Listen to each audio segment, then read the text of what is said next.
Oke, assalamualaikum warahmatullahi wabarakatuh. Saya M. Ali Arosid dan rekan saya akan mempresentasikan tugas kita pada mata kuliah jaringan komputer bab routing. Oke, poin pertama adalah definisi routing.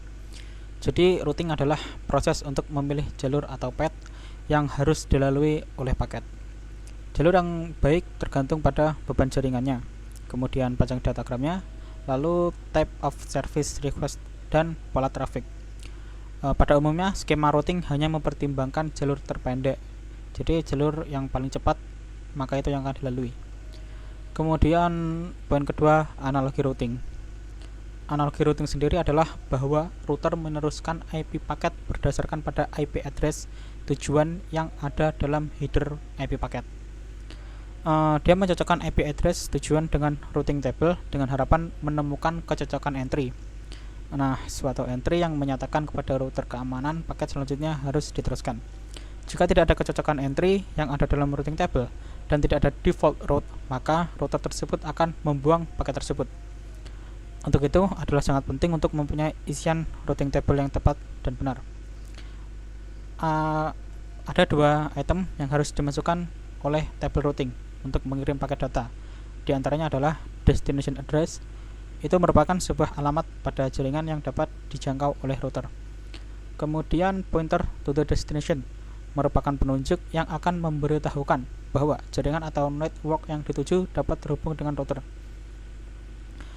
Kemudian router akan menyesuaikan informasi yang terdapat pada tabel routing sebelum mengirimkan ke alamat tujuan sehingga tidak ada yang namanya salah sasaran. Dalam mengirimkan paket data, berikut ini adalah yang dilakukan tabel routing untuk menyesuaikan alamat tujuan. Yang pertama, host address-nya, kemudian subnet, lalu group of subnet, kemudian major network number, lalu group of major network number, lalu yang terakhir default address-nya. Di situ tabel routing akan menyesuaikannya. Kemudian poin ketiga ada manfaat routing. Ada 3 poin dasar manfaat routing. Pertama, memudahkan kita dalam pemrosesan penentuan rute ketika paket akan dikirim ke router lain.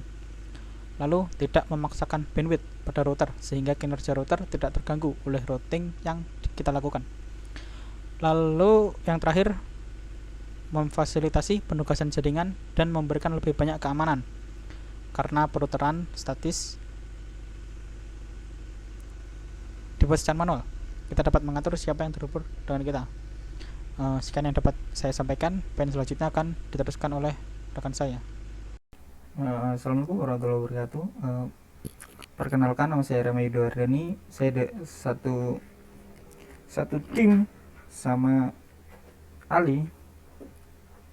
Jadi saya nanti akan menjelaskan tentang terusan dari manfaat routing ya.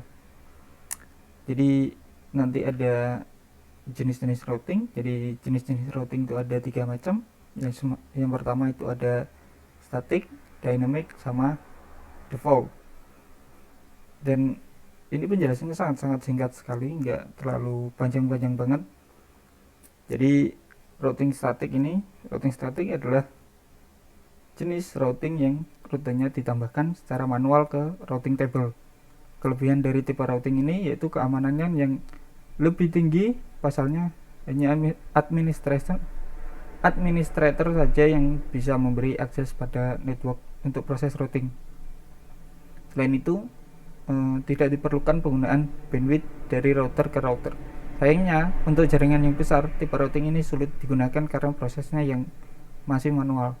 Jadi routing static itu adalah routing yang manual itu ya.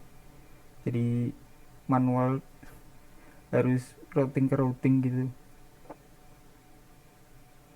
Yang selanjutnya routing dynamic. Routing dynamic adalah proses yang otomatis, rute ditentukan langsung berdasarkan situasi yang kondisi jalur di routing table.